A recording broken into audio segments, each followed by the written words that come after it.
Muy bien, ya estamos en vivo. Muy buenas tardes a quienes nos acompañan desde la página de Facebook de Euroasiáticos en esta mesa que hoy tenemos, eh, pues para mí necesaria, esta mesa redonda titulada De la Unión Soviética a la Comunidad de Estados Independientes, implicaciones económicas, políticas y sociales para Eurasia. Mi nombre es Eduardo Silapango y seré el moderador de esta mesa redonda. La intención, pues, de esta mesa es reunir a nuestros colegas, integrantes de todos ellos y todas ellas del grupo de estudios sobre Eurasia, que se especializan precisamente en este espacio importante euroasiático que implica, por un lado, Rusia y por otro lado, pues la Comunidad de Estados Independientes, además de que esta mesa representa hacer un esfuerzo también para pues proponer una serie de reflexiones al respecto de las implicaciones para el gran continente euroasiático después de, o a 30 años, mejor dicho, de la desintegración de la Unión Soviética, ¿no? Entonces, eh, como ustedes podrán ver, pues las tensiones en Eurasia no cesan a pesar de, pues de, o al contrario, del pensamiento de muchos que consideran que con la Unión Soviética desaparecida, pues ya entrábamos lo que diría Francis Fukuyama, el fin de la historia, el mundo global, etcétera, pero las tensiones en Eurasia no cesan.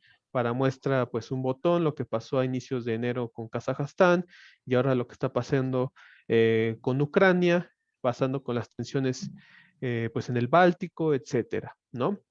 Entonces, bueno, para esta mesa nos acompañan, repito, colegas especialistas en Rusia y en el área de la Comunidad de los Estados Independientes, estudiosos de esta región, y me voy a permitir presentarlos rápidamente. Nos acompaña por un lado la maestra Imelda Ibáñez Guzmán, candidata a doctora en ciencias políticas y sociales por parte de la UNAM.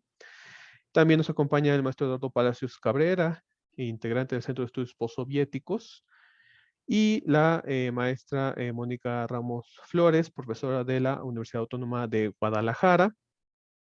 Me parece una gran mesa. Yo les agradezco a mis colegas por sumarse a este esfuerzo que tenemos desde el Grupo de Estudios sobre Eurasia para difundir el conocimiento sobre los procesos culturales, económicos, políticos y sociales de este gran continente, ¿no? Este macrocontinente. Entonces, bueno, la dinámica, pues, repito, va a ser pues, más o menos formal, académicamente hablando, de la siguiente manera: 10 a 15 minutos por ponente, con un espacio para preguntas. Y aquí yo invito a quienes nos están viendo por la página de Facebook de Euroasiáticos a que por favor puedan escribir sus preguntas para poder hacérselas llegar a nuestras y nuestros ponentes para iniciar la discusión sobre el asunto. Entonces, en este sentido, empezaríamos con la maestra Imelda Ibáñez para que pueda, por favor, compartirnos sus reflexiones al respecto de las implicaciones en general, ¿no? De todo lo que está pasando ahora en Rusia en la Comunidad de Estados Independientes. Adelante, por favor. Sí. Bueno, buenas tardes, hola, mucho gusto. Eh, Mi nombre es Imelda Ibáñez, como ya me presentaron, soy candidata al grado de doctor en el programa de posgrado de Ciencias Políticas y Sociales. En esta mesa, a la que yo agradezco la invitación, es un tema muy interesante porque han pasado ya 3 décadas desde que cayó la Unión Soviética y propiamente nació la Federación de Rusia. Y como bien dicen, las implicaciones geopolíticas en política exterior, en seguridad nacional, militares, incluso culturales, o como en este momento estábamos viendo en cuestión de seguridad y de seguridad nacional de la Federación de Rusia, pues son muy importantes. Bien, pues procedo a compartir pantalla, preparé una pequeña presentación. Mi ponencia va a ser acerca de la importancia de la proyección de la política exterior de Rusia en el espacio postsoviético, como propiamente lo denominan en el documento de la proyección de la política exterior a partir del año 1993. A ver, esperemos unos segundos en los que se abre la presentación. Como les comento, es un momento muy importante para reflexionar precisamente porque en estos momentos, como bien lo dicen, lo que ocurrió en Kazajistán a principios de este mes, lo que está pasando en Ucrania también, entonces es una serie de acontecimientos que han pasado y que no son de coyuntura, lo replico, me imagino que, o pienso más bien que son de posición de todos estos sucesos, a veces hay fallas técnicas, pero bueno, ahorita Cosas de la virtualidad, es normal. así es.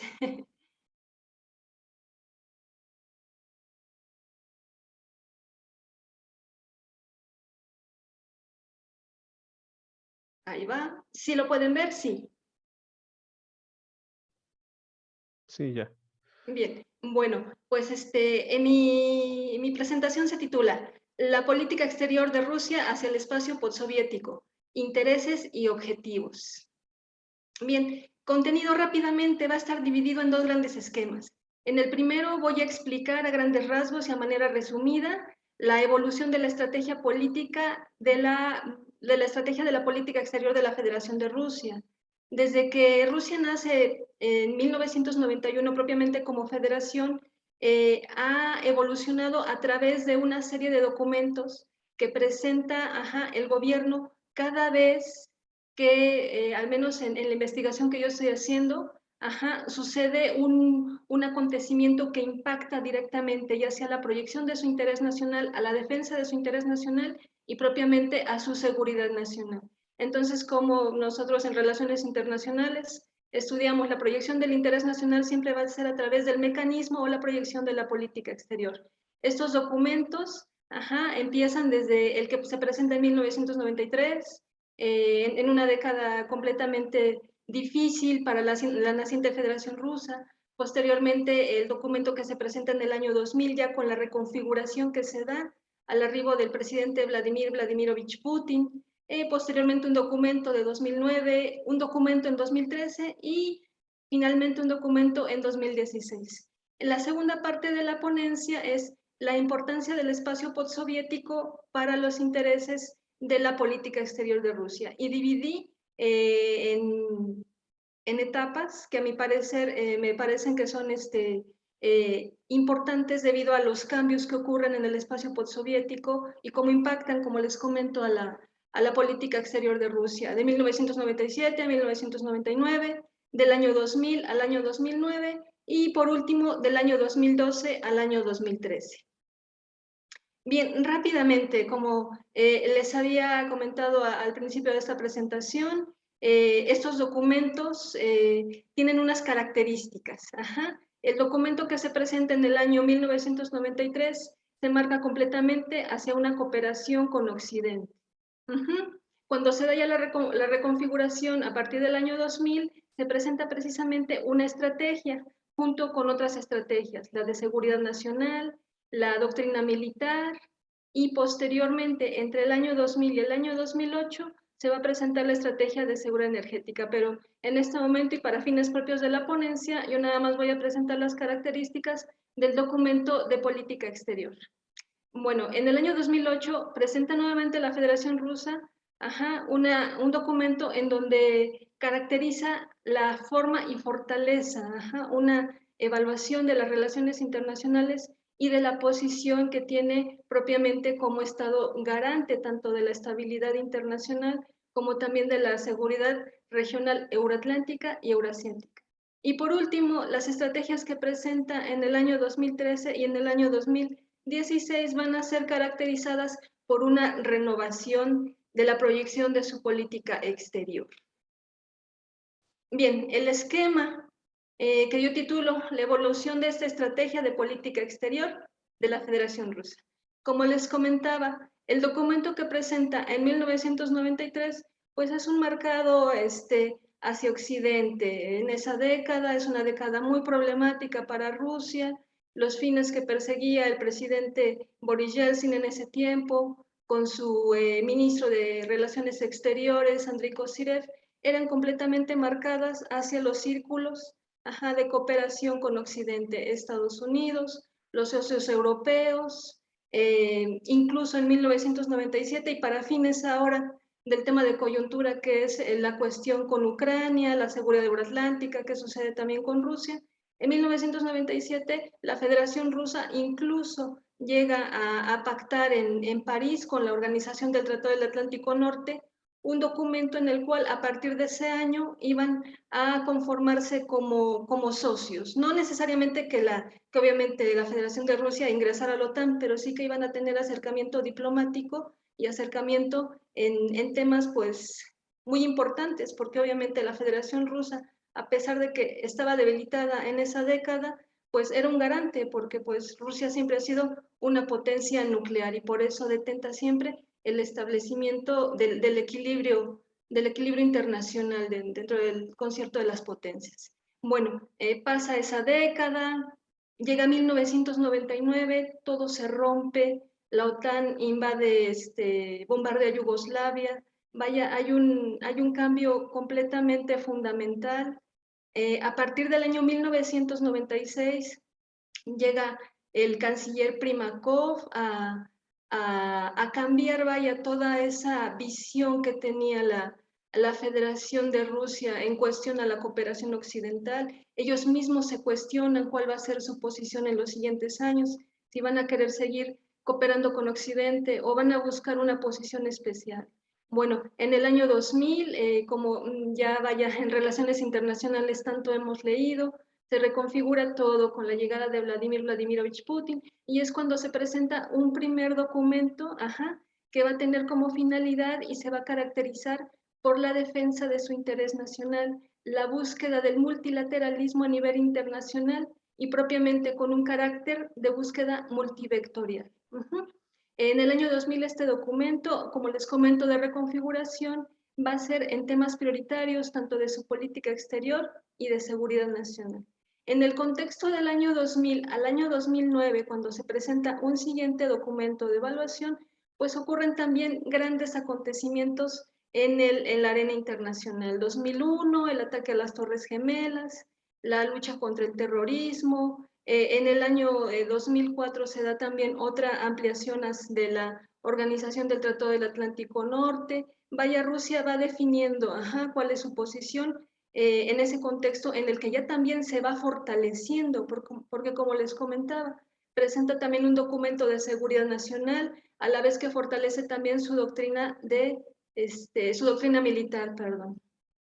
En el año 2007, el presidente Vladimir Putin, cuando viaja a Alemania, a la tan famosa conferencia para la seguridad de Múnich, presenta un discurso en donde ya con una Rusia vaya fortalecida y con una posición garante para defender el interés nacional a través de su nueva proyección de política exterior, pues acusa a los socios occidentales, acusa a Estados Unidos y obviamente acusa a la OTAN por la ampliación y por la amenaza hacia su seguridad nacional.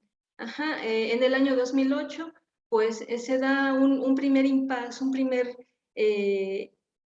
cambio en cuestión de seguridad regional. En Rusia responde militarmente, desde la caída de la Unión Soviética es la primera respuesta militar que da, cuando una de las repúblicas postsoviéticas, Georgia, invade repúblicas autónomas, Abjasia y Osetia. Posterior a eso, en el año 2009 se presenta otro documento que es el que va a evaluar la posición de Rusia en las relaciones internacionales y en los primeros años del siglo XXI. Del año 2009 al año 2007, pues perdón, al año 2013 vamos a ver también grandes cambios. Entonces ese documento se va a seguir fortaleciendo y una de las características del documento siguiente, que va a ser el que presenta en el año 2013, es donde va a distinguir que va a ver de qué forma va a proyectar tanto la defensa de su interés para la región euroatlántica como la defensa de su interés hacia la región eurasiática. Propiamente ya el concepto de espacio postsoviético o espacio eurasiático ya lo empieza a definir más, o de hecho lo empezó a definir bien desde el año 2000. Como comentábamos anteriormente, durante la década de los 90, el espacio postsoviético, del que configuró la Comunidad de Estados Independientes, pues se encontraba, vaya, debilitado ante la posición que también estaba débil de la Federación Rusa, pero pues desde el año 2000, el año 2009, ya vimos el año 2013, es un esquema que resume muy a grandes rasgos cómo fue evolucionando este documento de política exterior. Para el año 2016 hay una posición también de renovación, del año 2013 al año 2016, pues dentro de los grandes acontecimientos, pues ocurre precisamente la crisis en Ucrania, desde el año 2014, pues esa crisis ha ido escalando, en algunos momentos se ha congelado, pero no por ello tiene que ser olvidada, y pues bueno, estamos en esta coyuntura en donde es muy importante ver qué posición tiene la Federación Rusa para proyectar ese interés nacional a través de ese documento del año 2016 y posteriormente puede ser que presente otra estrategia dependiendo cómo se va a encontrar esta situación, que es lo que vamos a ver actualmente con las negociaciones diplomáticas. Bueno, pues rápidamente, los documentos desde que se presentan en el año 2000, Rusia divide a las regiones del mundo en los siguientes títulos. El espacio postsoviético, pues propiamente uno de los más importantes, región euroatlántica, Asia y el Pacífico, Oriente Medio, América Latina y África. Eso para fines de estudiar y de saber cómo ellos analizan las diferentes regiones del mundo y cómo es que van a proyectar esa estrategia de política exterior. Bien, en este siguiente esquema es donde les presento también de forma muy resumida, muy esquemática, cómo va a proyectar ese interés hacia el espacio postsoviético, qué intereses y objetivos persigue. Obviamente la dirección regional de la política exterior de Rusia siempre va a ser la comunidad de estados independientes, porque obviamente lo llamaban anteriormente el extranjero cercano, pero después de que llega la administración de Vladimir Vladimirovich Putin, se consiguió que se denominara, espacio postsoviético. Incluso en algunos documentos que he estado analizando, muchos analistas lo denominan espacio eurasiático. Eso yo creo que va más bien para un debate, porque pues Eurasia en cuestión conceptual pues es más que la comunidad de estados independientes o que los estados que conforman la comunidad de estados independientes. Bien, pues rápidamente, ¿qué pasa? ¿Cómo proyecta hacia la comunidad de estados independientes la estrategia de política exterior? De 1997 a 1999 ya se empieza a dar un cambio, como les comentaba, con Yevgeny Primakov al mando del Ministerio de Asuntos Exteriores. Él define que hay dos puntos principales hacia los espacios de la comunidad de estados independientes. La necesidad de construir una relación con propiamente esas repúblicas y de preservar sobre todo los lazos políticos, militares y también los económicos. Como les veíamos anteriormente, él fue el que también reconfiguró y también posteriormente Vladimir Vladimirovich Putin reconfiguran toda esta también en posición tanto al mundo como obviamente hacia la región postsoviética. Del año 2000 al año 2009 vemos también grandes cambios. Esa definición propiamente ya de espacio postsoviético, se crea la Organización de Cooperación de Shanghái, se crea la organización, bueno, más bien se fortalece la Organización del Tratado de Seguridad Colectiva, porque esa organización propiamente nace en el año 1993, y también en cuestión económica empiezan a buscar mecanismos para fortalecer ese acercamiento de las repúblicas postsoviéticas que conforman la comunidad de estados independientes.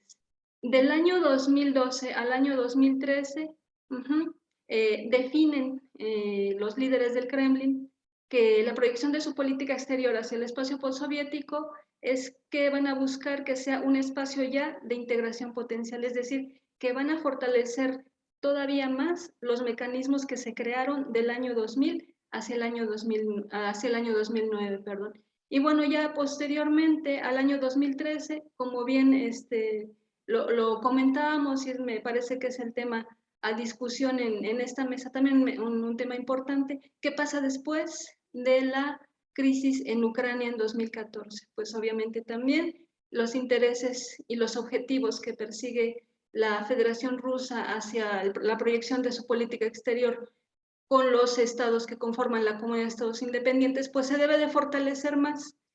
Y es donde se da esa búsqueda para lograr esa integración en este contexto de la comunidad de estados independientes. Como ustedes ven, lo resumí a grandes rasgos, es la manera que me parece que tanto los cambios que se dan, voy a regresar al otro esquema, como ustedes ven, todos esos documentos que fueron cambiando y que fueron proyectando el interés nacional de Rusia a través de esa estrategia, pues van encaminados también a la forma en la que yo hice esas etapas, de cómo fue desarrollándose también esa posición del liderazgo quizá, hacia la comunidad de estados independientes. Falta mucho por trabajar, pero los cambios que se dieron me parece que son fundamentales para proyectar el interés de la Federación Rusa, no solamente para la región del cercano extranjero, sino obviamente también a nivel internacional. Bueno, rápidamente y para poner en la mesa la cuestión que ahorita estamos viviendo, tanto en Occidente, aquí que los medios de comunicación están llamando a una guerra inminente entre Rusia y Ucrania, pues hay que ver también de qué forma se analiza desde la Federación de Rusia. Yo los invito a quienes nos estén acompañando, tanto mis colegas como también a estudiantes que me imagino que nos están viendo en estos momentos a través del Facebook, que también busquen a los medios de comunicación rusos para ver qué dicen, cómo es que ellos están manejando esta situación, cuál es la información que ellos proyectan. Y pues ya rápidamente, ¿no? Las decisiones de Rusia a largo plazo pues son estratégicas, obviamente. No espera concesión del gobierno de Estados Unidos, aún en contexto de sanciones económicas. Y pues como les comentaba, hay una postura firme y sin cambios en cuanto a su interés nacional y esos temas claves, ¿a través de qué? A través de las herramientas como son la estrategia de política exterior, la estrategia de seguridad nacional, su doctrina militar y desde el 2006 la estrategia de seguridad energética. A partir del año 2018 es muy importante también destacar que la Federación Rusa, al hacer una respuesta, obviamente, hacia las presiones que ejerce Occidente posterior a la crisis en Ucrania, pues presenta también el proyecto para desarrollar nuevo armamento, inclusive armamento tanto convencional como nuclear. Ejemplos de ello, el sistema de misiles Armat, el misil crucero Kinsal y obviamente armamento láser e hipersónico. Y pues bueno, yo finalizo mi presentación. Fue una forma muy resumida para proyectar cuál es el interés y los objetivos que persigue la actual estrategia de la Federación de Rusia hacia el espacio postsoviético. Son 30 años ya de que cayó la Unión Soviética y 30 años en donde muchos acontecimientos han definido la posición que tiene Rusia actualmente en el concierto de relaciones internacionales y también para saber cómo va a ser a futuro esa proyección, porque como nación ellos siempre ven y tienen estrategias hacia futuro, no tienen estrategias a forma de coyuntura. Con eso, pues agradezco mucho la oportunidad de la participación y reitero, es un gusto estar compartiendo con ustedes este momento y obviamente en este momento en donde siempre va a ser importante, vaya, hablar de Rusia y su proyección de política exterior. Muchas gracias. Muchas gracias, Imelda, por este recuento que me parece muy interesante en muchos niveles. Es decir, para empezar, pues nos pone, me parece, en contexto al resto de la mesa. Ofrece una introducción integral, ¿no? De estos últimos 30 años. Y además, yo me sumo a tu disposición frente a las y los estudiantes de que esto que hiciste, si no me equivoco, es parte de tu investigación doctoral, Así tiene es. que ver pues también con un método de la construcción de, en este caso, pues, no sé si decirlo, de la identidad o de las acciones de política exterior vista desde los documentos, ¿no? Eso es muy, muy importante, una fuente primaria invaluable que a lo mejor no se había trabajado y que es necesario para entender a Rusia desde Rusia misma. Es importante destacar eso, ¿no? Porque muchas veces, y es algo que seguramente aquí las y los colegas no me dejarán mentir, pero muchas veces, para el caso de Rusia, como pasa para muchos casos en Eurasia, se lee desde Occidente. ¿Qué pasa allá desde Occidente? Y ese es como parte del principal problema que aquí en el GESE, en el Grupo de Estudios sobre Eurasia, pues queremos pues resolver con nuestras aportaciones. Muchas gracias, Imelda. Y ahora voy a ceder la palabra a el maestro Eduardo Palacios Cabrera. Adelante.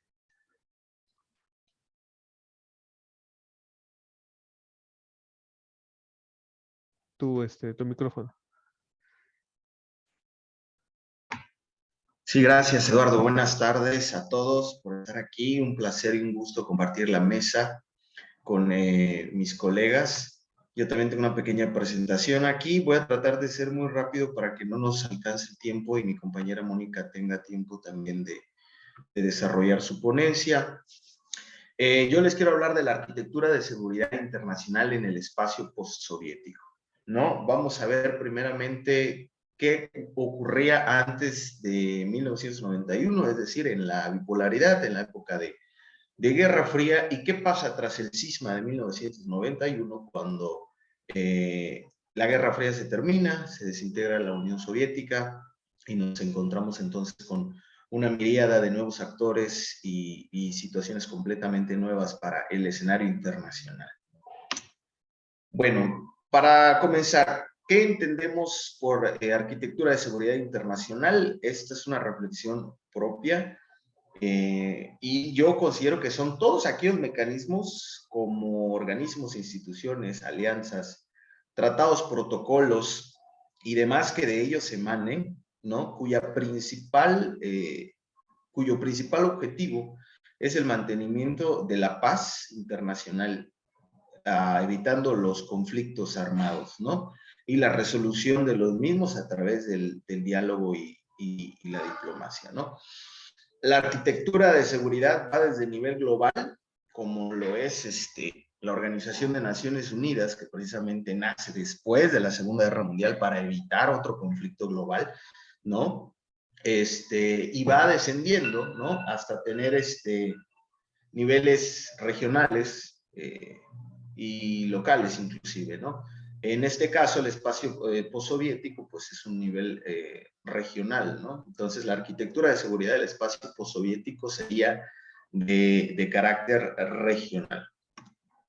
Bueno, en este sentido, en la era bipolar, ¿qué arquitectura de seguridad teníamos? Además de la ONU, lo que existía eran dos grandes bloques. La OTAN, que es una alianza militar, y su contraparte en el espacio soviético comunista, que era el Pacto de Varsovia, ¿no? La primera estaba orientada expresamente en contener la marea roja, como le llamaban, ¿no? La expansión del mal del comunismo hacia el resto de Europa, en este caso era Europa occidental, la que quedaba como Europa libre o capitalista, y el resto del mundo, ¿no? En sus distintas latitudes, sudeste asiático, América Latina, África.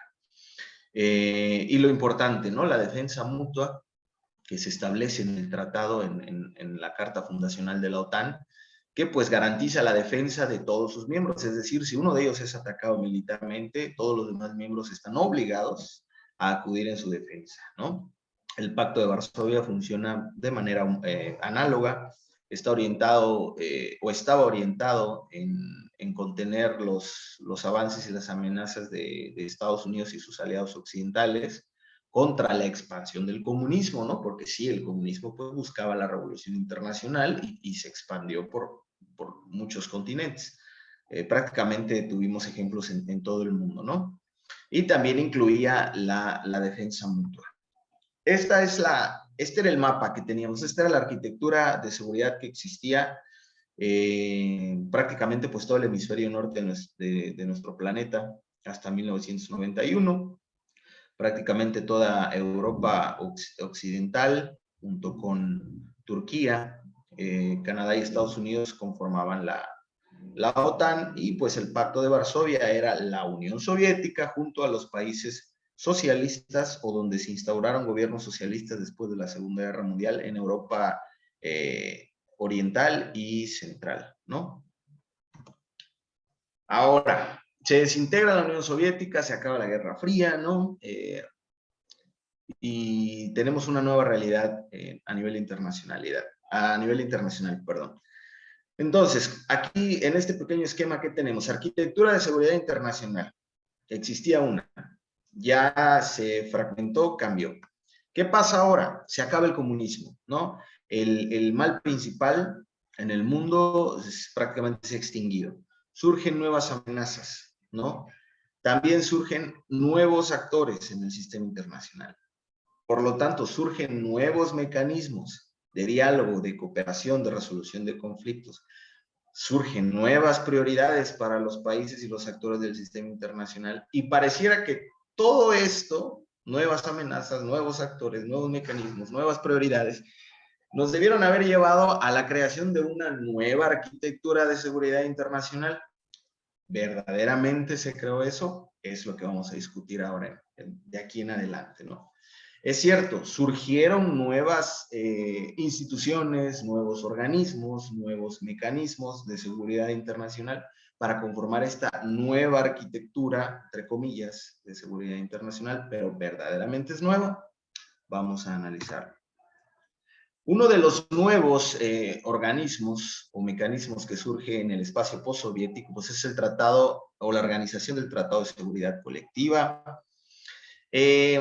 Así como la Comunidad de Estados Independientes es una, no quiero llamarle copia, pero es un intento de emular la integración nacional económica que se tenía durante la Unión Soviética, pues esta organización del Tratado de Seguridad Colectiva es un intento por emular lo que existía en el Pacto de Varsovia.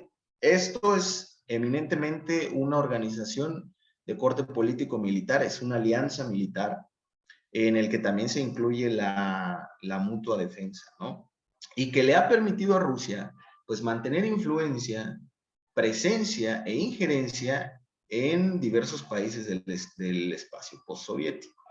El último ejemplo lo tuvimos hace unas semanas, que fue la crisis de Kazajstán. Gracias a que existe este mecanismo, ¿no? Con todas las ventajas y el respaldo del derecho internacional, Kazajstán solicitó la ayuda de Rusia, ¿no? Quien envió tropas para contener las protestas, ¿no? Ya inclusive, más allá de protestas, enfrentamientos armados que estaban destruyendo el Estado de Derecho en Kazajstán. Y se logró. Es por ello que es muy importante esta organización para Rusia, porque le permite ingerir sin pasarse por encima del derecho internacional. Por más que protesten sus adversarios occidentales, Rusia, Kazajstán, no hicieron nada fuera del derecho internacional. Es muy importante.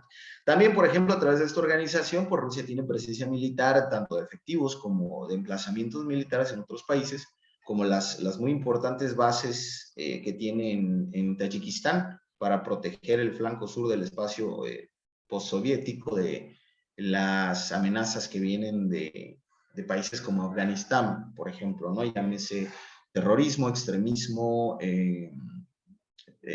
narcotráfico, por ejemplo, ¿no? Bueno, entonces, este es el hijo, digamos, o el heredero del Pacto de Varsovia. Nace también la Organización para la Seguridad y Cooperación en Europa, ¿no? Que como sus propios, o como se establece en su página de internet, en sus principios fundacionales, pues es un foro, es una plataforma de discusión, ¿no? Sobre asuntos de seguridad internacional y conflictos, y que promueve, pues, la cooperación, ¿no? El problema de esta organización es que precisamente se mantiene como un espacio discursivo, no tiene ninguna capacidad operativa, práctica, no cuenta con efectivos propios, no cuenta con mecanismos de acción propia, no cuenta con decisiones que tengan que ser acatadas por todos sus miembros, como sí lo son las del Consejo de Seguridad de las Naciones Unidas. Entonces, la Organización para la Seguridad y Cooperación en Europa se vuelve nada más que un foro en el momento de la verdad, como resultó en el conflicto de Ucrania hace ya, pues, prácticamente 8 años, en 2014. Y pues pierde o le hace mucha falta utilidad práctica al momento de solucionar conflictos. Como vemos ahí, los países en azul son miembros de esta organización. Cabe resaltar que prácticamente todos los países de Europa Oriental que pertenecían a la Unión Soviética, así como los de Asia Central y el Cáucaso, pues son miembros de esta organización. Pero lamentablemente pues se ve eclipsada por esta organización, que no terminó y no desapareció después de la disolución de la Unión Soviética. Todo lo contrario. Una vez terminada o extinguida la amenaza principal, que era la expansión del comunismo, pues uno podría pensar que esta organización habría cumplido su misión, ¿no? Y que pues no tendría mayor razón de ser en ese sentido, pero no. Se han tratado de actualizar sus principios, es decir, combatir esas nuevas amenazas de las que yo les hablaba, como son el terrorismo, el fundamentalismo, el narcotráfico, la destrucción del Estado de Derecho, los movimientos antidemocráticos, ¿no? Etcétera. De hecho, en este mapa vemos que su última expansión se dio en 2009 con la incorporación de Albania y Croacia. Precisamente la existencia de la OTAN, ¿no? A pesar de que se diga que sus funciones principales, sus objetivos son otras, prácticamente sigue siendo la misma, que es contener a Rusia, ¿no? Y es por eso que su expansión hacia el este sigue siendo el principal motivo de preocupación para Rusia, ¿no? Y para su seguridad internacional.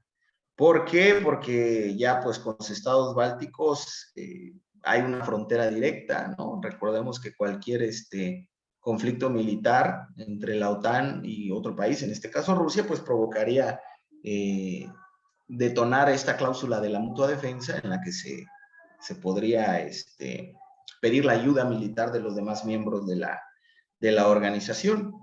Entonces, como nos damos cuenta, ya para ir cerrando, la arquitectura de seguridad internacional que impera en el espacio postsoviético se presenta anacrónica, ¿no? En lugar de haber evolucionado, de haberse creado nuevos mecanismos verdaderamente regionales que atendieran a las necesidades prácticas de mantenimiento de la paz de la región, lo que tenemos es que persevera la OTAN, que existía desde la Guerra Fría, y tenemos una organización, el Tratado de Seguridad Colectiva, que emula al Pacto de Varsovia, ¿no? Entonces, prácticamente seguimos teniendo dos bloques que se confrontan entre sí.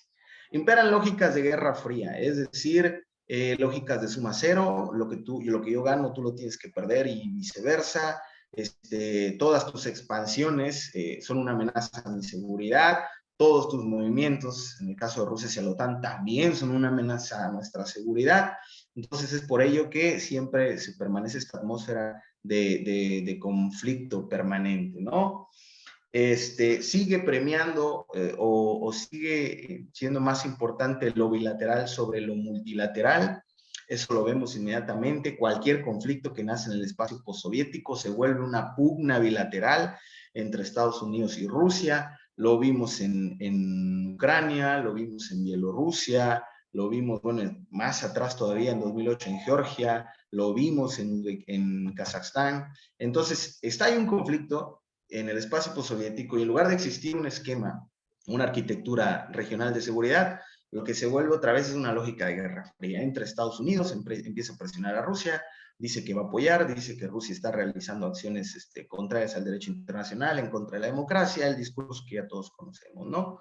Y bueno, aquí el penúltimo punto, ¿no? La organización del Tratado de Seguridad Colectiva es para Rusia lo que la OTAN para Estados Unidos. Son mecanismos que ambos utilizan para, precisamente lo que comentaba Imelda, proyectar su interés nacional, ¿no? Completar los objetivos de su agenda de política exterior, y pues verdaderamente la resolución del conflicto queda en último término, ¿no? Lo principal a través del accionar en estas organizaciones pues es alcanzar los objetivos de política exterior de la agenda propia de ambos países. Y pues al final, como les comentaba, los mecanismos de seguridad regionales de enfoque específico pues no existen, ¿no? y la ausencia de estos mecanismos es lo que ocasiona que conflictos como el de Ucrania se congelen, ¿no? Porque como no hay un foro, no hay una plataforma que permita resolver el conflicto a nivel regional, pues se congela porque entra la Unión Europea, porque entra Estados Unidos, porque se vuelve un conflicto Occidente-Rusia, ¿no? Y como el conflicto Occidente-Rusia sigue, el conflicto regional se vuelve una extensión de esta bipolaridad que todavía estamos viendo, ¿no? Y por lo tanto, pues no se resuelven, ¿no? Se vuelven crisis congeladas como las que veíamos en la Guerra Fría, ¿no? Lamentablemente, parece que esta es la lógica que va a continuar y pues mientras no se cree una arquitectura de seguridad internacional propia del espacio exsoviético, todos los países ahí involucrados tendrán que seguir escogiendo entre un esquema, es decir, Rusia, o otro, que es lo occidental, la OTAN, Estados Unidos y la Unión Europea. Con esto termino. Muchas gracias.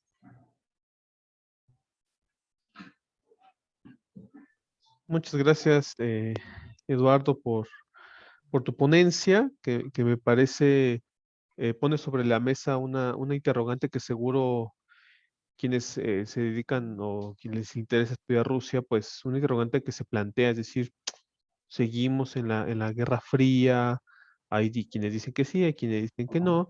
A mí, de hecho, me surgió la duda, igual, posteriormente para animar el debate, pero igual no quisiera que se me olvidara, pero me surgió la duda si, al igual que pasó en 2008 en Georgia y con la anexión de Crimea, pasó algo similar eh, cuando estuvo en la Unión Soviética. Es decir, porque me acuerdo que en la presentación del libro que tuvimos hace una semana, si no me equivoco, una semana y media, mencionabas que pues Rusia tuvo una capacidad de invadir un país y de anexar pedazo de otro y la OTAN particularmente pues no hizo mucho que digamos más que protestar. No sé si eso, si algo se me ocurre, si algo similar pasó, si la Unión Soviética también pudo invadir un país o anexarse pedazos de otros, y si sí pasó, eh, o sea, ¿cuál fue la dinámica, no? Si fue similar, entonces sí podríamos a lo mejor hablar de que los esquemas de Guerra Fría continúan y lo único que está pasando es que se están actualizando, ¿no? La arquitectura de seguridad que mencionas, pero si no pasó o pasó de manera distinta, entonces habría que replantear la inquietud de que a lo mejor ya no vivimos en una guerra fría per se, sino en otro tipo de dinámica, ¿no? Bueno, es una inquietud que me surge al momento de escuchar tanto las ponencias de Imelda como la tuya. Y bueno, para ir avanzando en nuestra mesa, pues le daría la palabra a la maestra Mónica Ramos. Adelante, Mónica. Hola, primero quiero saber si me escuchan. Sí, sí. Sí, ¿Sí? Es que el internet estaba fallando un poquito, entonces ya cambié de micrófono y espero que no se esté cortando. Y bueno, el tema que yo elegí o la pequeña investigación para esta sesión es regresar a Asia Central, un tema con el que he estado trabajando, o un tema que he estado elaborando a través de diferentes trabajos, y es un tema un poco contencioso para el panel y para los neófitos, o si hay alguien experto, probablemente van a ver que hay ciertas discrepancias con nuestro compañero Lalo Palacios.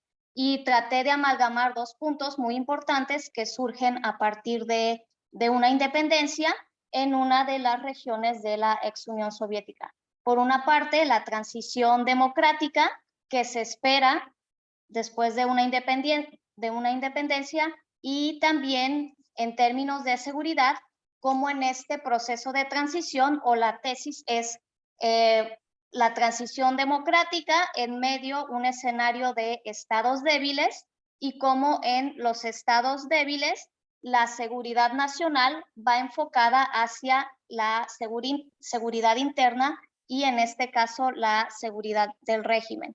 Entonces, a grandes rasgos, aquí se ven como diferentes puntos, como si fuera a hablarles 3 horas, pero son solo como la hilación de varias ideas.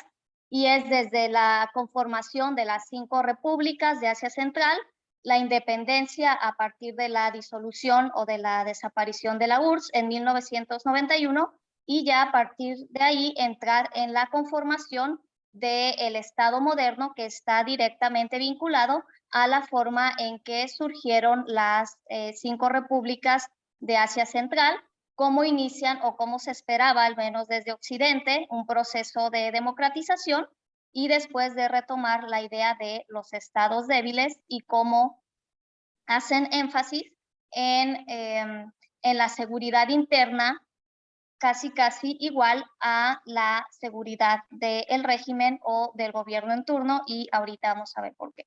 Y como punto final es la cooperación en seguridad en términos regionales, como 2 de los principales organismos para la seguridad del espacio exsoviético, que es la cooperación de Shanghái y el Tratado de Seguridad Colectiva, si ayudan o no, o si son parte de este proceso de los regímenes y de seguridad interna. Esta idea surgió a partir de la situación que se vivió en Kazajstán hace un par de días, un par de semanas, y cómo desde el punto de vista de la democracia o de la no democracia, una de las declaraciones del presidente de Kazajstán fue: las fuerzas de seguridad tienen permitido responder con todo el peso para calmar las protestas que se están viviendo. Y bueno, antes de los spoilers, el solo hecho de hablar de la conformación de las repúblicas de Asia Central, probablemente primero pasaron a ser parte de la Unión Soviética y después se conformaron como repúblicas independientes. Obviamente es incorrecto, pero el hecho es de que estas repúblicas primero fueron anexadas en el siglo XIX por el Imperio Ruso, y después, una vez que se conformó la Unión Soviética, fueron delimitadas y prácticamente creadas a partir de la idea de Stalin, y se fueron incorporando a la Unión Soviética. A lo que quiero llegar con esto es que una vez que se disuelve la URSS, o que se disolvió la URSS en 1991, de los países menos preparados para aceptar la independencia eran las 5 repúblicas de Asia Central, porque estaba un poco la idea de ¿y qué vamos a hacer? ¿Para qué queremos la independencia? Es como una idea generalizada. Y la segunda es que también en la conformación de un Estado moderno es importante la nación. Entonces, Asia Central se ha caracterizado, o uno de los elementos que se retoman es que no existe completamente esta idea de nación. Y bueno, ahorita regresamos a la cuestión de las independencias, y por eso tienen aquí las fronteras compartidas y la idea de cómo Stalin diseñó las fronteras de estas 5 repúblicas, y el círculo que les marca en rojo es un plan desde Stalin para mantener la inestabilidad en la región a partir de esta gran diversidad étnica. Entonces, los países, sobre todo esta región que ustedes ven en rojo, se caracteriza por una gran diversidad étnica, y también por lo difícil que ha sido para las repúblicas de Asia Central conformar la idea de la nación o de esta identidad nacional. Entonces, estos elementos van a influir en que a partir de la independencia tengan más dificultades para llegar a un proceso para consolidarse como estados-nación sólidos. Y bueno, retomando la parte de la seguridad, los estados pueden ser a partir de 3 elementos, de acuerdo a Busan. Los estados pueden ser tipificados o calificados, categorizados como estados fuertes o estados débiles, que no hacen referencia a si es una potencia o es un país pequeño, sino a la calidad de sus instituciones y de su solidez como un organismo que es el Estado. Entonces está el territorio, la idea de Estado y la idea de la solidez de las instituciones. Y lo que vamos a ver es que en los estados fuertes, estos presentan un territorio definido y estable, la idea de estado bien desarrollada e instituciones sólidas y maduras. Mientras que los estados débiles podrán tener un territorio definido, fronteras definidas, pero la idea de estado y las instituciones siguen siendo débiles. Es decir, no existe esta idea de estado-nación o falta esta madurez institucional.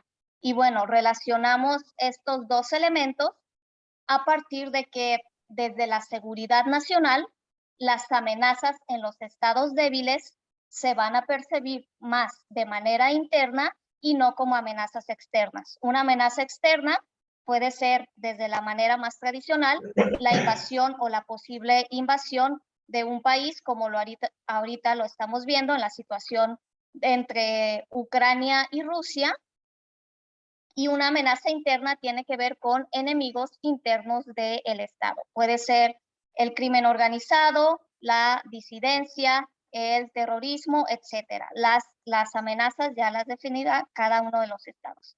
Entonces vemos que en los países en proceso de transición son también caracterizados como estados débiles debido a este vacío de poder que se crea en este periodo de transición desde un régimen autoritario hacia un régimen democrático. Y van a tener la tendencia a que van a percibir la seguridad interna, pero esta seguridad interna llega a equipararse a hablar de la seguridad del régimen o de la permanencia del régimen en el gobierno.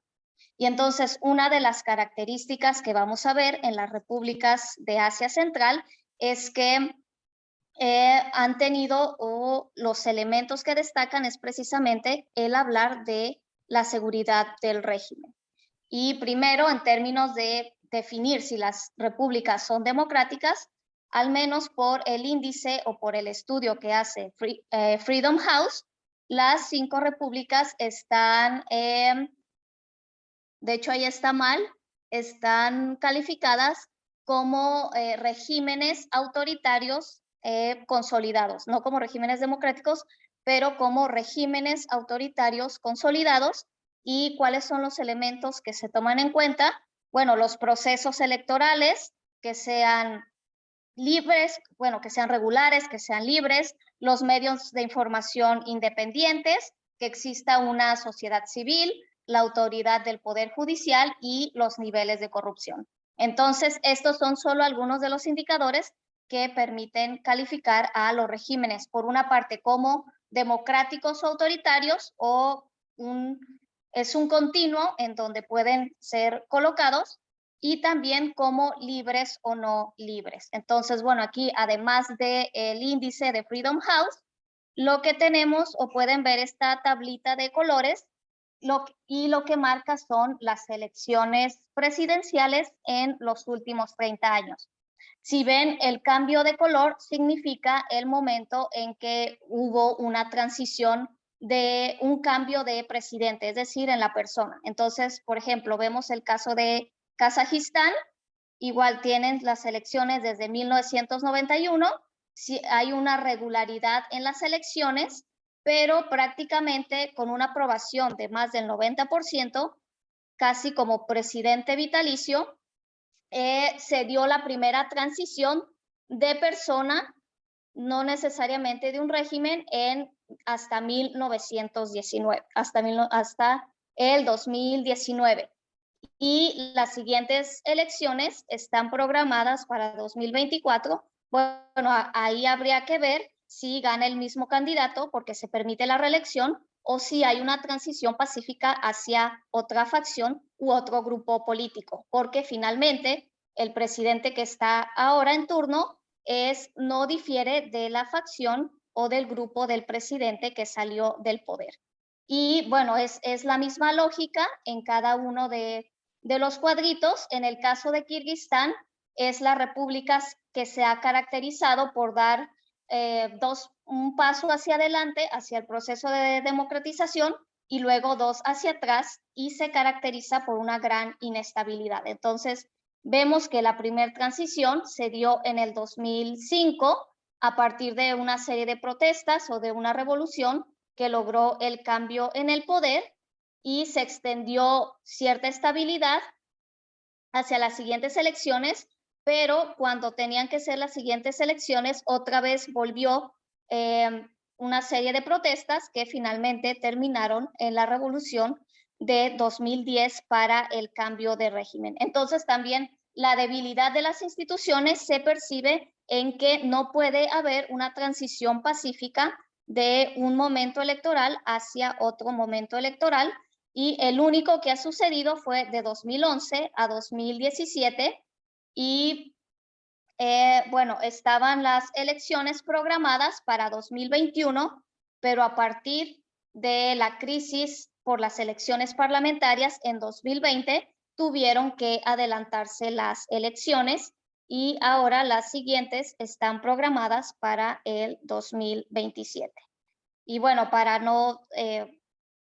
tiene la misma lógica toda la tabla. Ahora vean el caso de Tayikistán.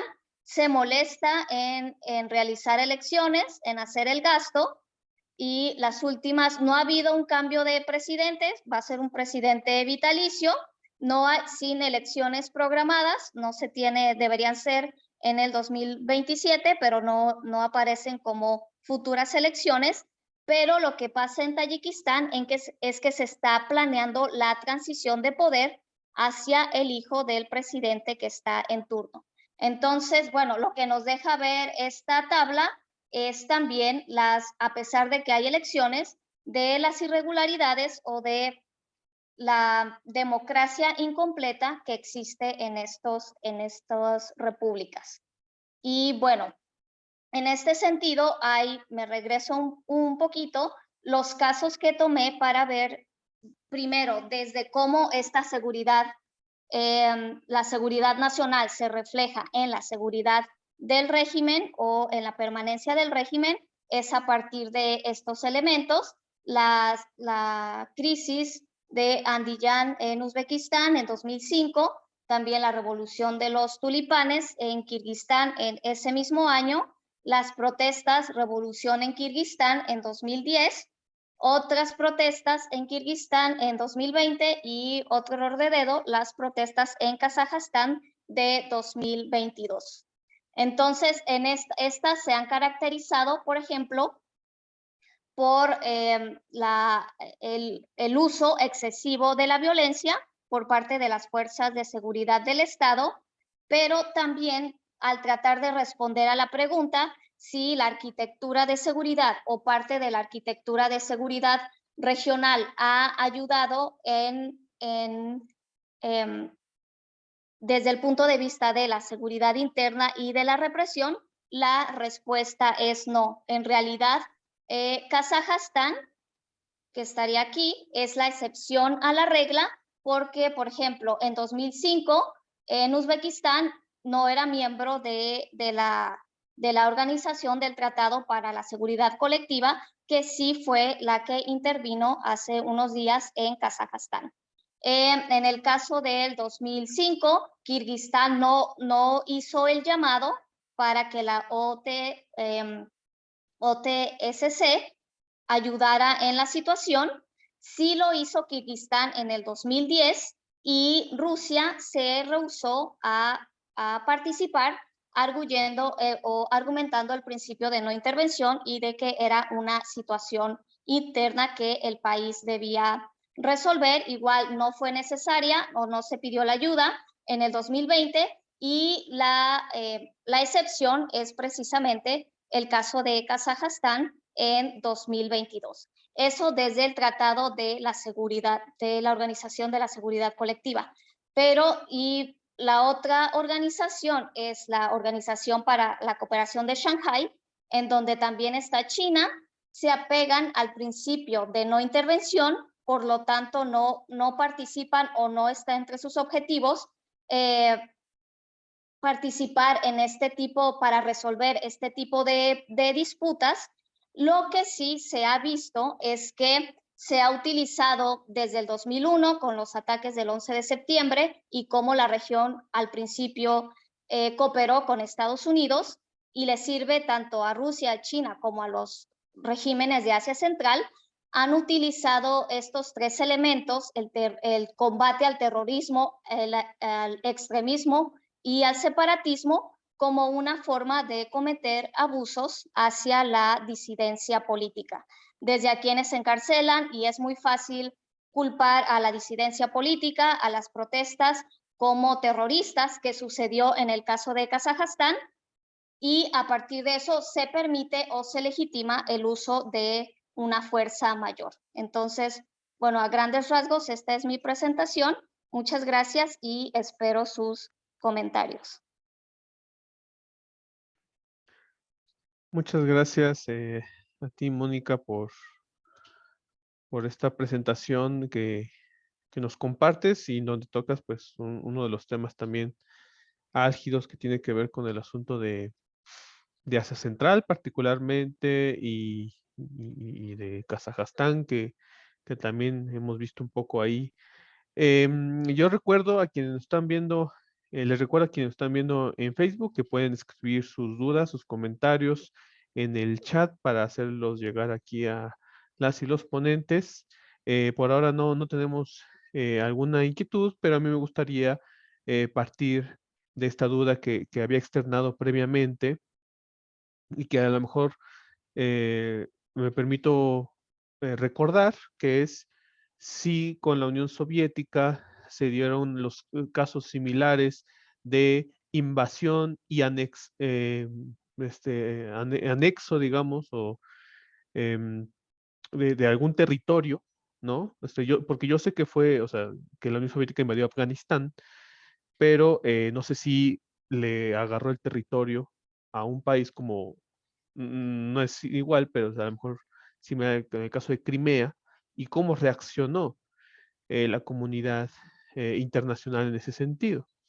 Y ahí también, bueno, me gustaría aprovechar el micrófono para preguntar, aunque me parece que ya lo han platicado, yo aquí les recuerdo a la audiencia que justo, si no me equivoco, ayer en la noche y en la mañana, salió un reportaje ahí en Reporte Índigo, donde entrevistaron a nuestra colega Imelda Ibáñez, precisamente sobre el asunto en Ucrania. Yo sé que a lo mejor ya lo han platicado en alguno que otro medio, pero me gustaría preguntar sobre sus perspectivas en torno a la situación de Ucrania, porque aquí se ve un poco lo que estaba diciendo Eduardo Palacios sobre la utilización del espacio postsoviético para fines de la política exterior de Rusia con el despliegue de algunas tropas en Bielorrusia como manera de disuasión para este asunto, ¿no? Entonces, por un lado, cómo se comportaba la Unión Soviética en materia de quitar territorio e invasión a otros territorios, a otros países, perdón, y por otro lado, pues sus perspectivas en torno al conflicto ucraniano.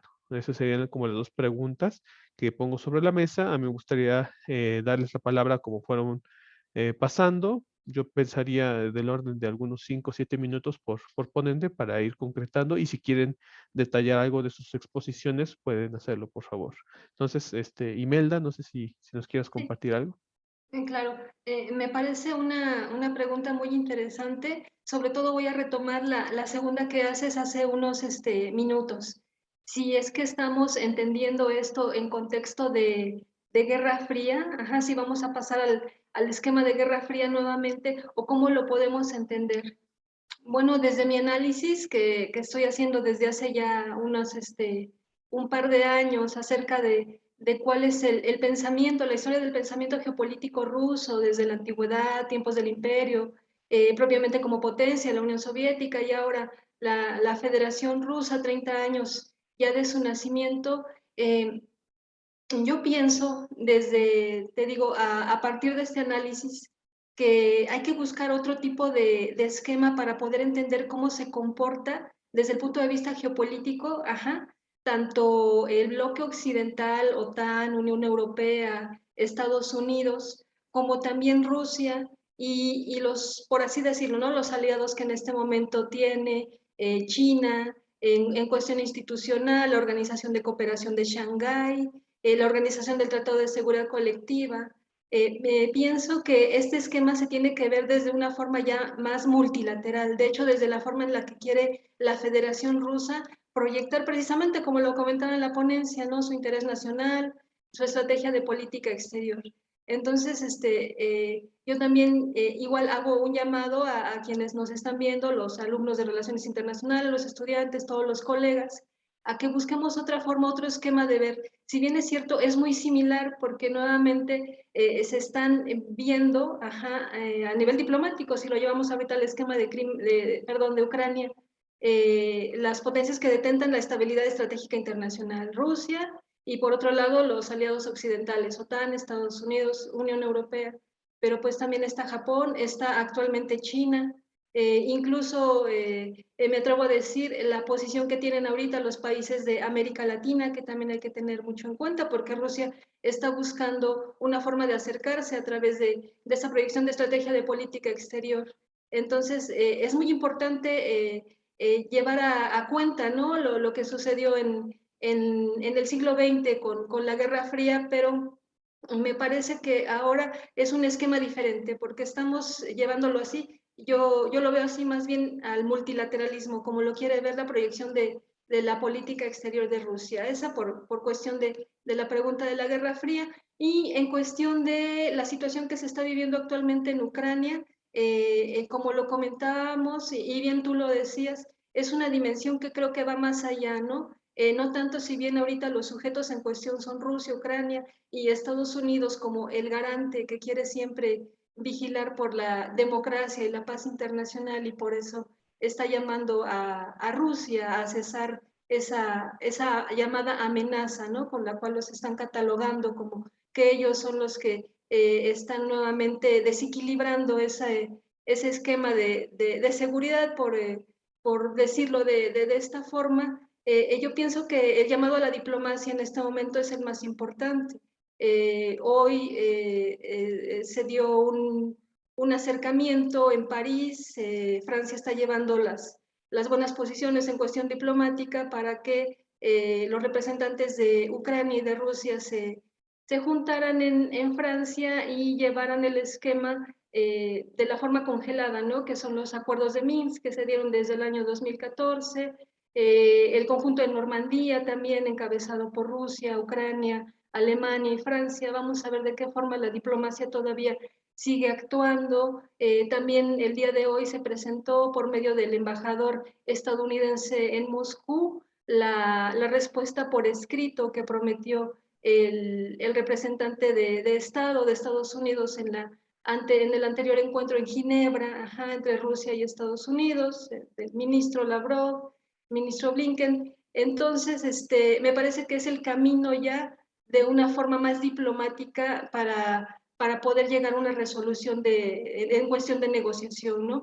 Si bien es cierto, los medios occidentales están llamando ya a la guerra, a una inminente amenaza que obviamente los rusos no están proyectando en este momento, tenemos que ver cuál es la posición de la Federación Rusa, que obviamente pues de ninguna manera, pienso yo, va a invadir obviamente militarmente a Ucrania. Son pueblos hermanos, son pueblos que se reconocen históricamente. No podemos reconocer la historia antigua de Rusia si no hacemos un llamado a la propia capital actual de Ucrania, que es Kiev, ¿no?, la tan llamada Rus de Kiev.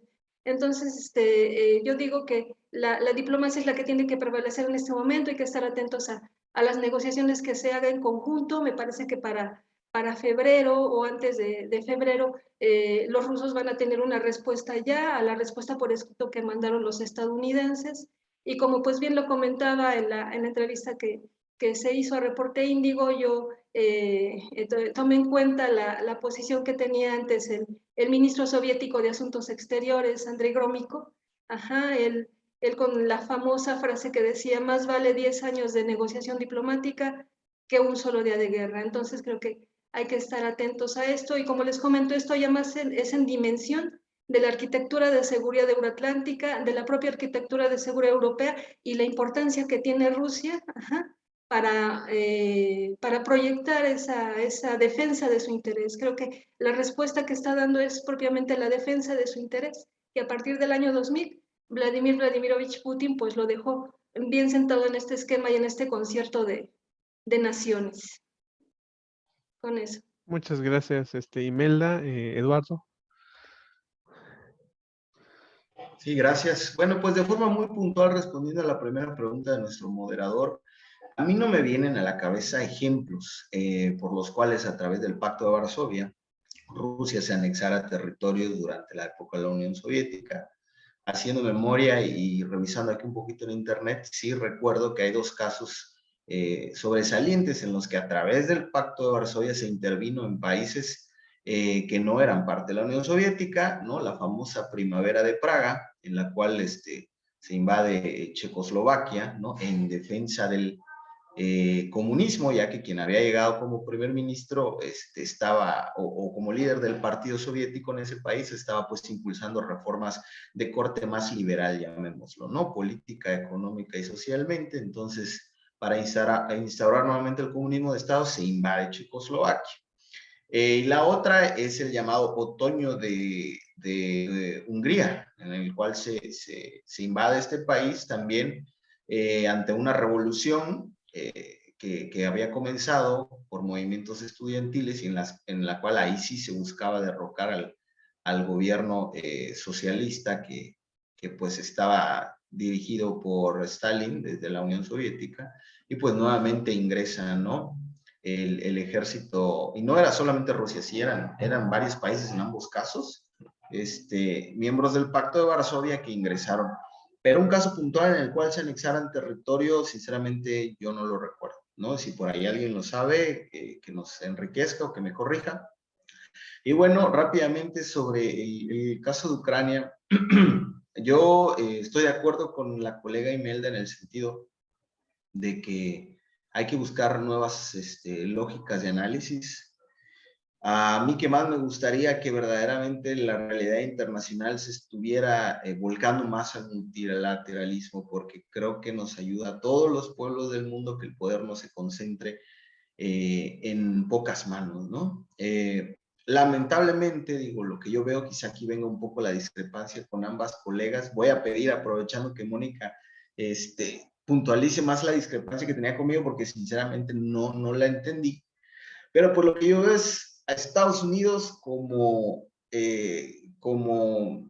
sazonador de todos los caldos, por hablar de forma muy coloquial, ¿no? Se está metido en todos lados. Entonces eso a mí me hace pensar en que precisamente esta lógica de Guerra Fría continúa, ¿no? Por ejemplo, Ucrania, un conflicto de carácter completamente regional, o si lo queremos ver macro-regional europeo. ¿Qué tiene que hacer Estados Unidos allí?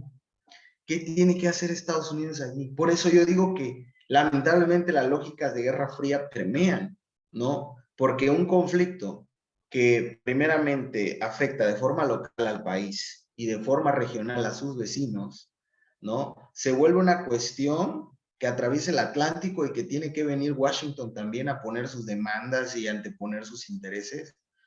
Pues, como les digo, o sea, ¿qué tiene que hacer Estados Unidos en los conflictos europeos? Y supuestamente la Guerra Fría ya terminó y Rusia no es su principal amenaza. No, el problema, por ejemplo, que yo veo aquí en Ucrania, y que por eso digo que se está volviendo más una cuestión de lógica de Guerra Fría, es que hay muchos temas atrás que yo creo que nos permiten comprender por qué Estados Unidos quiere ser o quiere estar metido allí. El partido de Biden, según tengo entendido, se encuentra al interior de Estados Unidos débilmente, ¿no? Débil, políticamente hablando, perdón.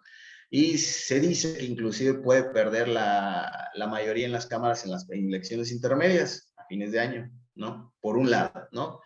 Entonces yo creo que Biden está mostrando esta postura de líder fuerte, ¿no? Como si fuera Vladimir Putin, para subir sus niveles de aceptación y a ver si de alguna manera puede revertir esta situación negativa de política interna, ¿no? Y lo mismo es con el discurso con China, con la cuestión de no mandar una delegación para los Juegos de Invierno, etcétera, ¿no? Entonces, volvemos a lo mismo. Y la segunda, que para Estados Unidos, yo creo que geopolíticamente hablando, es muy redituable que Alemania y Rusia estén peleadas, en conflicto. Es decir, que no hay un entendimiento entre la Unión Europea y Rusia. ¿Por qué? Sobre todo con un ejemplo.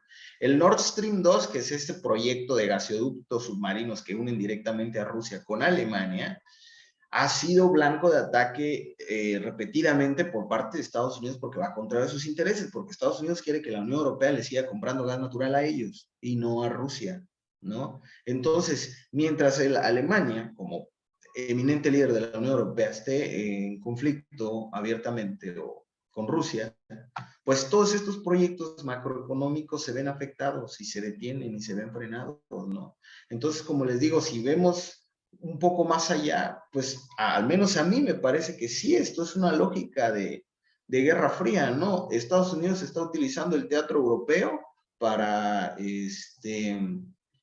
para consolidar sus objetivos o su agenda de política exterior, ¿no? Obviamente esto es, como yo les digo, a todas luces triste, porque al final los que terminan sufriendo siempre, pues son los habitantes de estos países y las víctimas de estos conflictos, ¿no? Y pues brevemente para terminar, ¿no? También haciendo un llamado al análisis, a mí me sorprendió sinceramente lo que sucedió en Kazajstán, que era el estado más consolidado política, económicamente en Asia Central. Y yo sí creo que fue una operación orquestada o al menos apoyada por intereses políticos externos. O sea, tenía unas características de operación de insurgencia militar tan marcadas que no parecía simplemente un grupo desordenado de personas protestando, ¿no? Por un aumento en los precios del gas licuado. Entonces, pues en este sentido sí cabe la pena hacerse la pregunta, ¿no? ¿Cuáles son las fuerzas o los intereses o los poderes que están también ahí detrás del espacio soviético? Pues obviamente tratando de hacerle la vida imposible a Rusia, ¿no? Gracias. Muchas gracias, Eduardo, Mónica.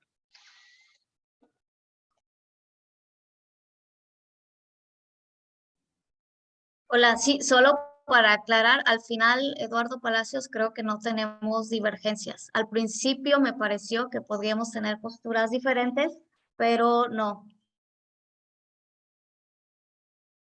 En cuanto a la anexión de territorios, no recuerdo, además de los que ya mencionó Eduardo, pero sí hay dos momentos que cuando era la Unión Soviética fueron movimientos que tenían poca relevancia, como ceder, regalar Crimea a Ucrania, y entonces cuando se disuelve la Unión Soviética dicen, ¿y qué vamos a hacer?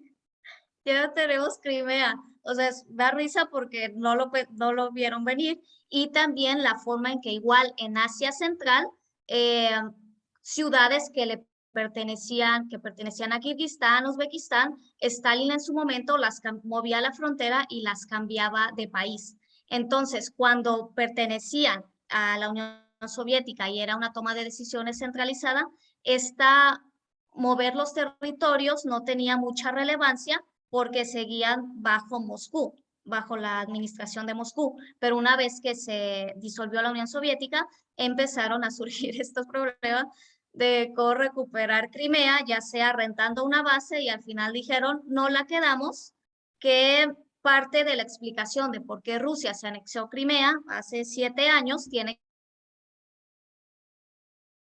que ver con así como varias de popularidad, el mismo Putin buscaba aumentar su popularidad para mantenerse en que 2024 siguen las elecciones, si no me equivoco, entonces, bueno, para mantener niveles altos de aprobación.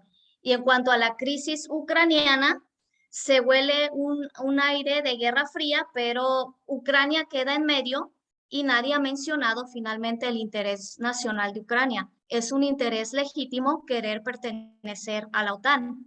Se ve a la OTAN como una provocación queriendo anexar o que Ucrania pertenezca a la OTAN, pero finalmente es un interés legítimo de un país, de un Estado independiente con igualdad jurídica en la comunidad internacional. Entonces, es un interés legítimo que a Rusia no le parece, y bueno, ahí se ve la confrontación porque es un espacio geopolítico importante. Entonces, también hay que tomar eso en cuenta desde el punto de vista de Ucrania, que tampoco ha sido tratado de la mejor manera por el hermano mayor. Ahora, Ucrania ha fallado también en consolidarse y en seguir los procesos de la Unión Europea para eventualmente estar más cerca del espacio europeo o de Europa Occidental. finalmente si podría haber una escalada. Puede ocurrir una invasión de Rusia a Ucrania, pero yo lo dejaría en un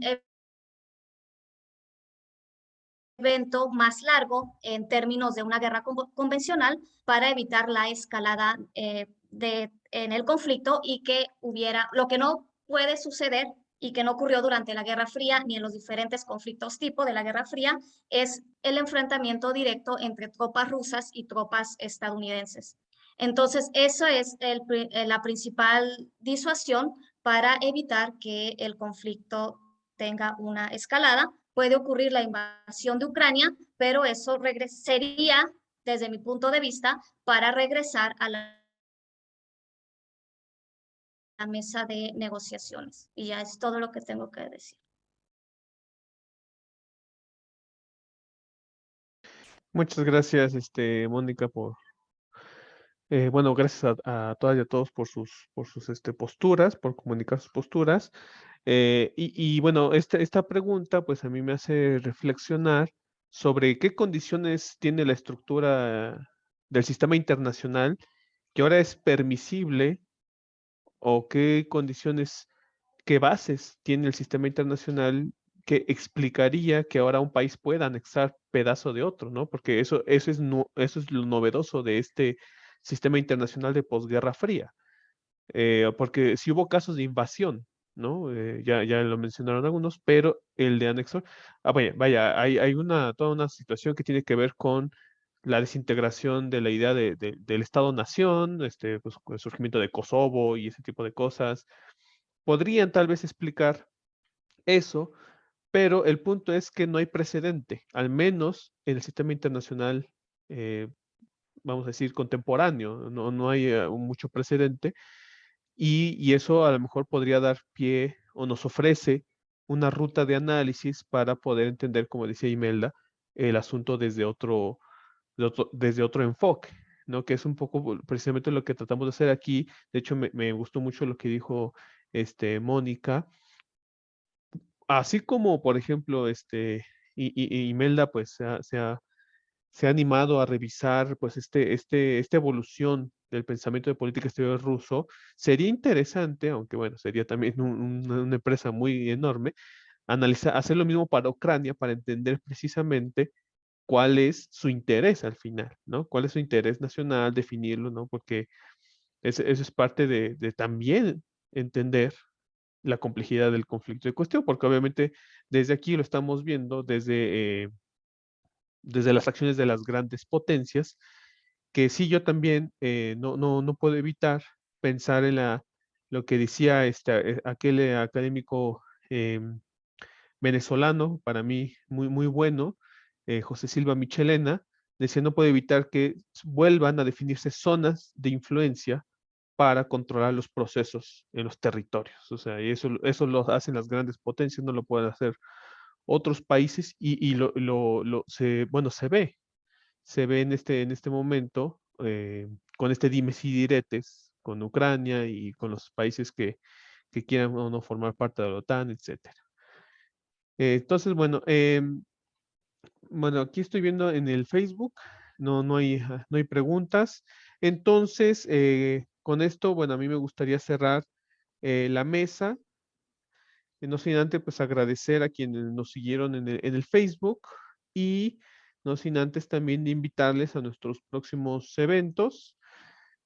Me permito, pues compartir el evento que tendremos este viernes, que bueno, en el grupo de estudios sobre Eurasia, pues ahora sí que nos estamos animando a adoptar un objeto de estudio enorme que es la Gran Eurasia, que pues va precisamente desde Europa, todo el Medio Oriente hasta el sureste de Asiático. Y este viernes tendremos pues la presentación de este libro que va a hablar sobre los kurdos en Irak. También transmisión en vivo vía Euroasiáticos a las 12 del mediodía. Y también en febrero tendremos un evento pues de lujo, que es este ciclo de conferencias sobre la diplomacia deportiva en el noreste de Asia, concentrándonos en los casos de China, Japón y Corea.